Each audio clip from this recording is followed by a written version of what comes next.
Hello, welcome back to my garden. Today I'm going to be putting down the timbers to hopefully complete the borders for my flower garden. If you've been watching the channel for a while, or if you're new, I have already a series of beds laid out along by my driveway that have formed a L shape, as it were. And it's the one side and the front of the flower garden here. What I'm going to try to do is today complete the opposite side and then the street side of the bed layout. This will then form a giant rectangle, and hopefully, if all goes well, I'll even get a drone up in the air so that you can see a better perspective as to what it is I'm doing. But let me start grabbing timbers and start moving them, and then we'll talk more about what I'm doing.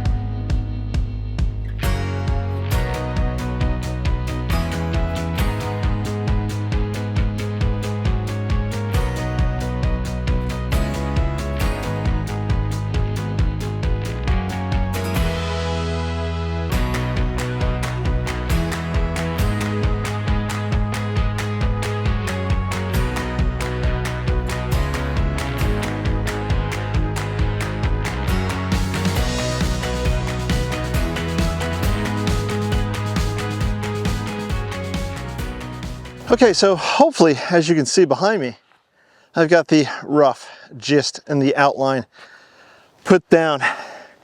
Now, I still have some boards left over, but that's okay because I'm going to use them as I configure the timbers here, because none of them are straight.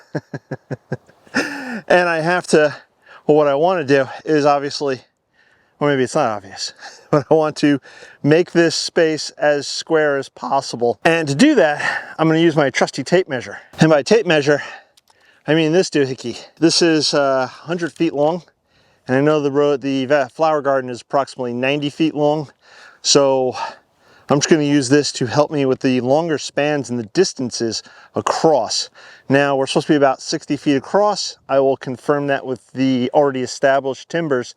And then I'll just keep working the timbers here in the bed. I'm also going to get myself a hand tape measure, and I'll use that for the shorter distances, especially between the boards here, to make sure that they are approximately 8 feet apart, which is what I believe. Yes, they're supposed to be 8 feet apart, because this timber over here for the dahlia bed, that's 8 foot. And I have the boards on the outside of that.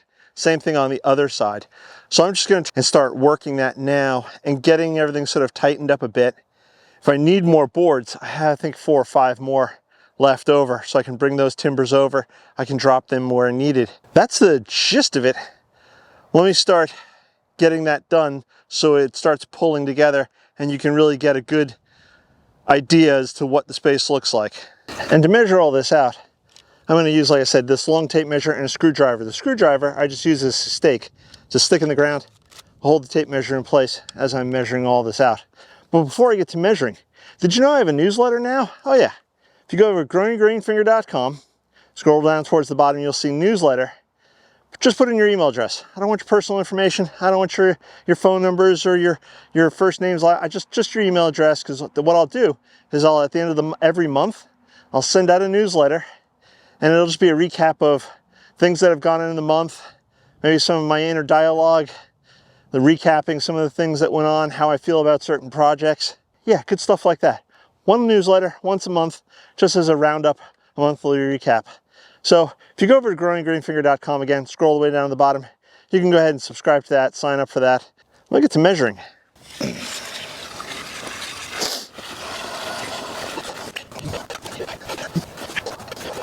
Okay, so I measured out the distance there between these things, and I got 43 feet 2 inches in the front.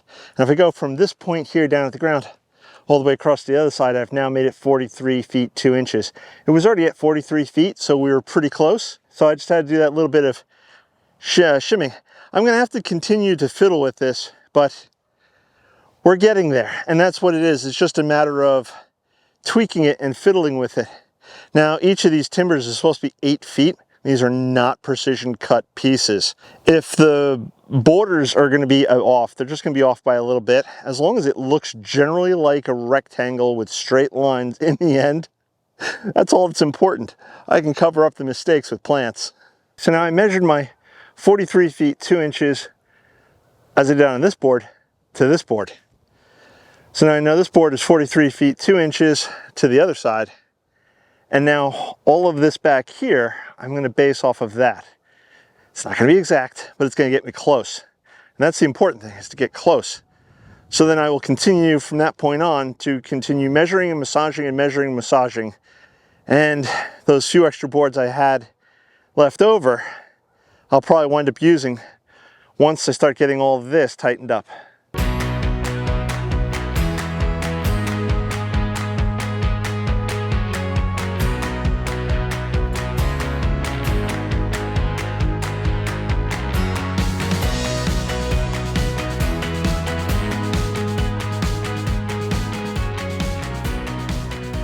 So now I've come to a bit of a problem and a predicament that I'm going to have to figure out. And that is this side, the street side, as it were, of the flower bed. Now in my head, I wanted to go on the outside corner towards the telephone pole that's opposite. So now I'm running into a bit of a problem. In my head, I want to go from the outside corner back there towards the telephone pole. And if I do that, the space between the bed and the drainage ditch will be about equal. But if I do that, the inside of the bed, if I keep it 8 foot depth, is going to be screwed up. In other words, it will be one length on the far side, and on this side closest to you guys, it will be a different length. So the interior of the flower garden won't be rectangular. And I think I want to make it rectangular, which means I'm going to have a oddball look on this side of the bed. So in other words, let's say 5 feet from the drainage ditch back there. Up here, I will be, let's say 10 feet, because the road and the property sort of curves. It does this weird thing. Where are you going, little girl? So I'm a little torn as to exactly what to do at this moment. But I think the one thing I will do is just continue shimmying these logs into an approximate shape. There is another option. I could do the rectangular on the outside, on the inside, and I could do the space on the outside the way I want it to. The only downside is I will wind up with a larger gap. It won't be an 8 foot bed at this end. It will be a, let's say, 12 foot bed at this end, and at the other end towards the driveway it'll be 8 foot. This bed's not going to be, this project's not going to be done today, but let me keep manipulating some of these boards, and then we'll wrap this up.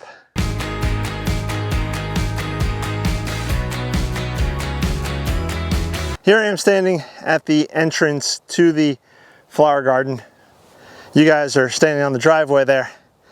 And as you can see, I've got my opening here, and I have an opposite opening down there that will lead to an undecided space yet. I'm working on plans that may or may not come to fruition. And beyond that, the orchard. And here I am standing in the entrance from the grand walkway, or the garden interior, if you want to call it that. And we're facing out towards the street, obviously. So you can see how now the space is taking shape. Now I would put a drone up, but what you guys may or may not be able to tell, it's a little windy today. And my little drone doesn't fly very well in the wind. The interior for now is going to be blank. So really I just have a large room with 8 foot deep borders that'll eventually be framed in by hedging, approximately 4 foot tall at this point. Hedging needs to be planted, all the beds need to be planted, but before I even get to planting, I have to get these beds straightened out. This is going to take me a couple of weeks in between weather, because we got some rainstorms coming up, and I have some other projects that I want to try to tighten up or get done. Then the big challenge becomes filling these beds.